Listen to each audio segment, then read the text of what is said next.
ಅರಬ್ಬಿ ಭಾಷೆಯಿಂದ ಕನ್ನಡ ಭಾಷೆಗೆ ಬಂದ ಪದಗಳು: ಅರಬ್ಬಿ, ಅಫೀಮು, ಊದುಬತ್ತಿ, ದಾವೆ, ತಬಲಾ, ತಾರೀಖು, ದಿಮಾಕು, ಹಾಜರಿ, ನಕಲಿ, ತರಬೇತಿ, ಕಾಯಿದೆ, ಗಲೀಜು, ತಕರಾರು, ಸಾಬೂನು, ಸಲಕರಣೆ, ಬಂದೂಕು, ಪಿತೂರಿ, ಕುರ್ಚಿ, ಇಲಾಖೆ, ನಕ್ಷೆ, ದಿನಸಿ, ಕಾಗದ, ಕಸುಬು, ಮಸೀದಿ, ಅಸಲು, ತರಬೇತು.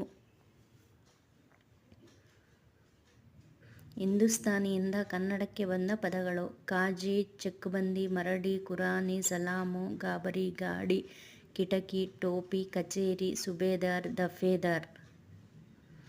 ಹವಾಲ್ದಾರ, ದುಕಾನ್, ಅಂತಸ್ತು, ಇನಾಮ್, ಕಂತು, ಕಾಮಗಾರಿ, ಕಂದಾಯ, ಕೊಠಡಿ, ಕಿಚ್ಚಡಿ, ಗಡಿಯಾರ, ಚುನಾವಣೆ.